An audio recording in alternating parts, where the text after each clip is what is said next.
الحمد لله رب العالمين والعاقبة للمتقين والصلاة والسلام على رسول خير خلقه محمد وآله وأصحابه أجمعين. أما بعد، بسم الله الرحمن الرحيم. عن أبي هريرة رضي الله عنه قال: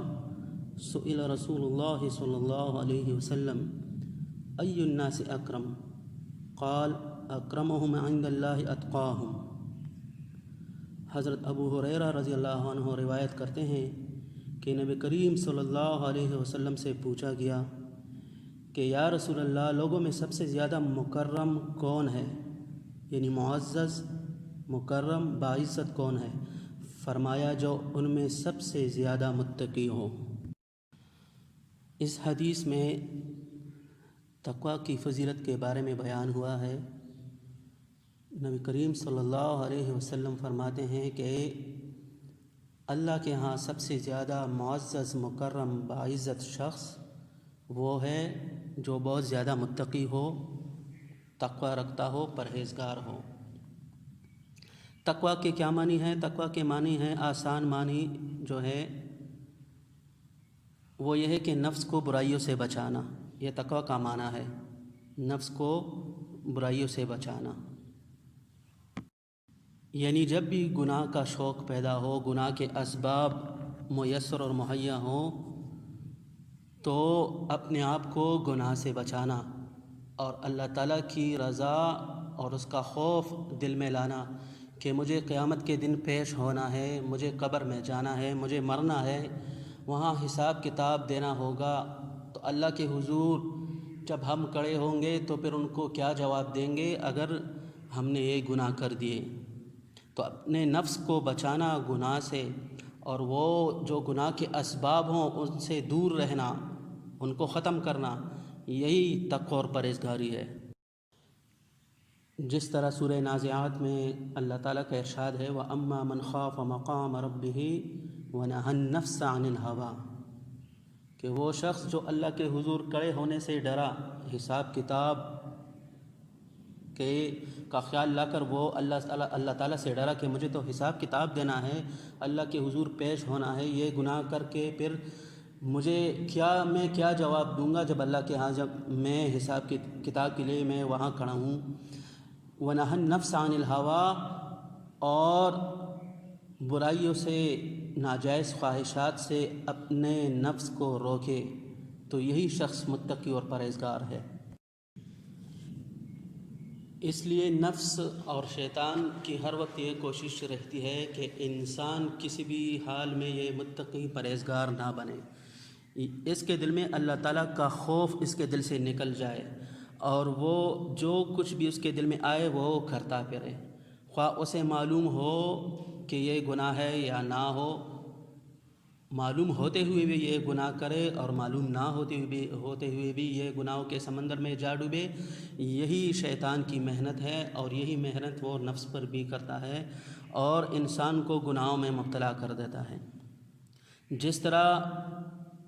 نفس غذا چاہتا ہے اور وہ چاہتا ہے کہ مجھ سے گناہ کراؤ، مطلب گناہ ایک قسم کی غذا ہے نفس کی، تو روح کی غذا، مطلب جس کا تعلق اللہ تعالیٰ کے ساتھ بننے کی طرف مائل ہوں، روح کی غذا تقوی ہے۔ تو ایک طرف غذا چاہتا ہے، انسان میں دو چیزیں ہوتی ہیں، نفس وہ گناہ چاہتا ہے، دوسری طرف غذا چاہتا ہے اس کا روح، یعنی جو اللہ تعالیٰ سے تعلق بنانے کی فکر میں رہتا ہے، وہ تقوی اور پرہیزگاری اور گناہوں سے بچنے کی فکر میں لگا رہتا ہے۔ تو اصل چیز روح کو غذا دینا ہے، نیک اعمال کرنا ہے، گناہوں سے اپنے آپ کو بچانا ہے، اور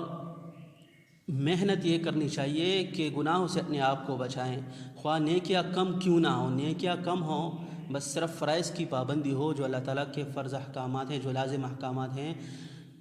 زیادہ نفلی عبادات کے ساتھ زیادہ گناہ کرتے رہنا یہ کوئی کمال نہیں ہے، بلکہ فرائض کی پابندی کے ساتھ گناہوں سے بچنا یہ اصل کمال ہے، اور یہی تقوی ہے، اور یہی انسان کا مقصد بھی ہے۔ سورہ زاریات میں دیکھیں، وہاں اللہ تعالیٰ ارشاد فرماتے ہیں: وَمَا خَلَقْتُ الْجِنَّ وَالْإِنسَ إِلَّا لِيَعْبُدُونَ، کہ میں نے جنات اور انسانوں کو صرف اپنی عبادت کے لیے پیدا کیا ہے۔ اب عبادت کیا چیز ہے؟ ہمارے ذہنوں میں یہ آتا رہتا ہے کہ بس نماز صرف پڑھیں یا تلاوت کریں، بس یہی عبادت ہے۔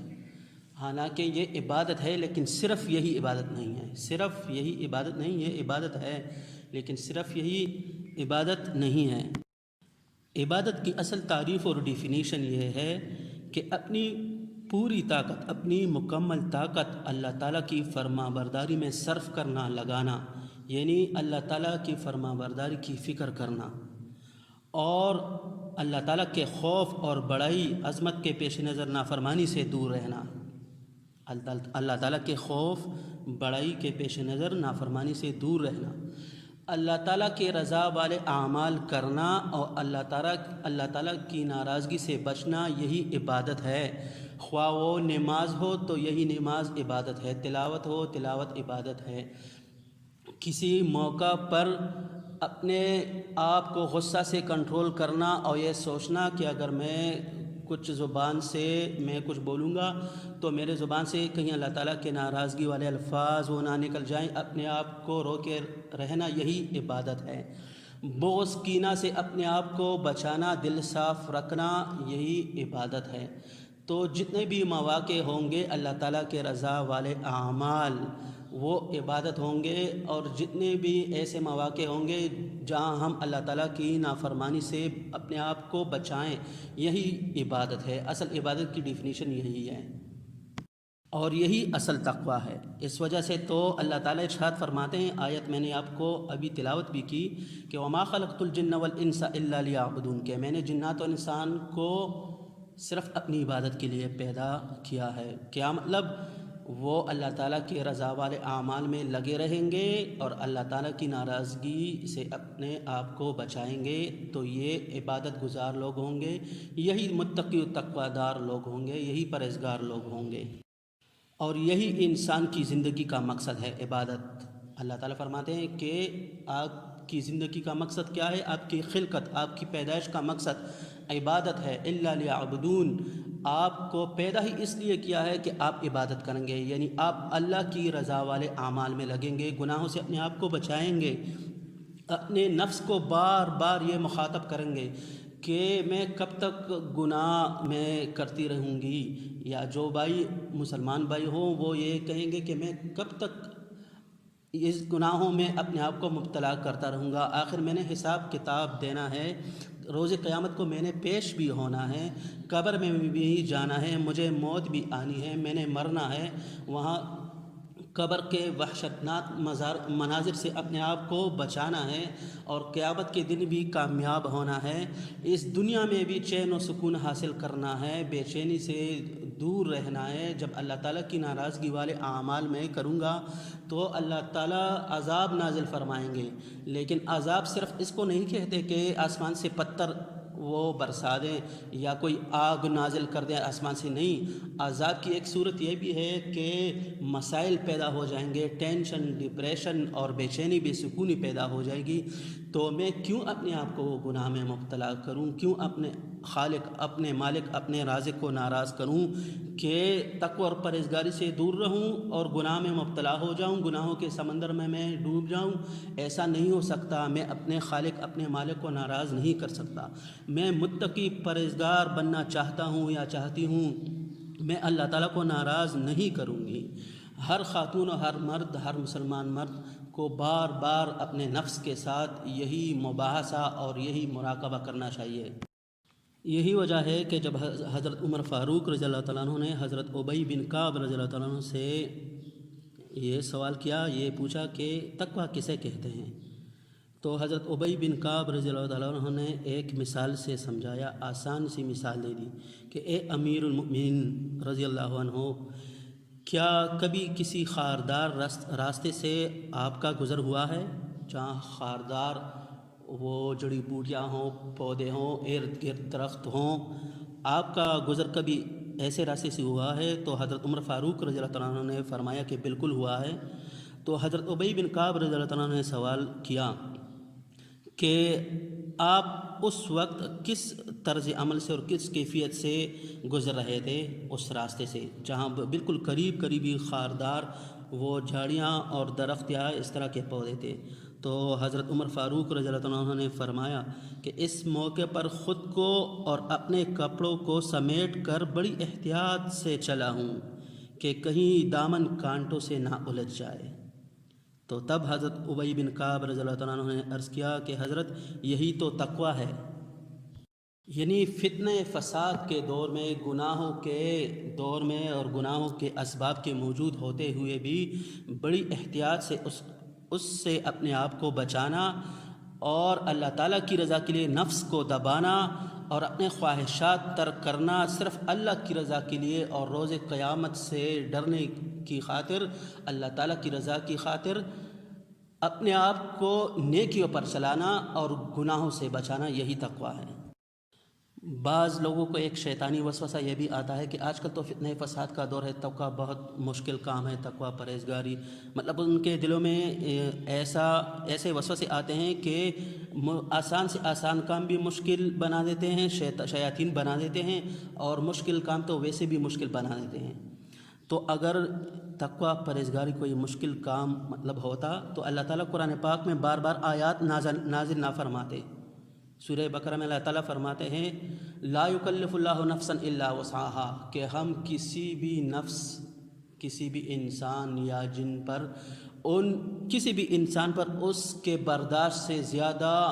حکم لاگو نہیں کرتے، اپلائی نہیں کرتے۔ وہ حکم ہم اپلائی کرتے ہیں، لاگو کرتے ہیں، اللہ تعالیٰ ان سے مطالبہ کرتے ہیں اپنے بندوں سے